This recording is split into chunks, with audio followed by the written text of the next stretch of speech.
Hi hello मैत्रिणो. काय मग झाले का सर्वांचे हळदी कुंकू? मस्त एन्जॉय केलं ना 8-10 दिवस. रोज एक साडी घालायची, मस्त मेकअप करायचा, आवरायचा, रील्स बनवायच्या, रोज एकीच्या घरी काहीतरी नाश्ता वगैरे खायला भेटायचं, मस्त एन्जॉय करायचं. आणि परत वाट्या चमच्या बाऊल वगैरे असं गोळा करून घरी घेऊन यायचं. मस्त एन्जॉय केलं ना. पण मैत्रीण आज ना एवढं बोर झालंय ना मला घरात बसून बसून ना. मी जवळजवळ 3 ते 4 वेळेस ग्रुपवर मेसेज टाकलाय, आज कोणाच्या घरी काय आहे का, आज कोणाच्या घरी आहे का. सगळ्या मलाच म्हणतात तूच काहीतरी ठेव. आता काय ठेवू? संक्रांत झाले, हळदी कुंकू झालं, आता काय ठेवू?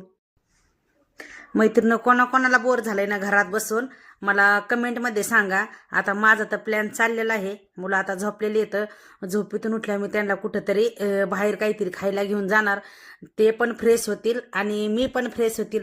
बाय मैत्रिणी. आणि मला कमेंटमध्ये सांगा कोणाकोणाला बोर झालंय. ते बोर जर झालं आता असलं ना, मस्त मुलं घ्यायची, गाडी घ्यायची, जायचं, मस्त खाऊन पिऊन यायचं. बाय.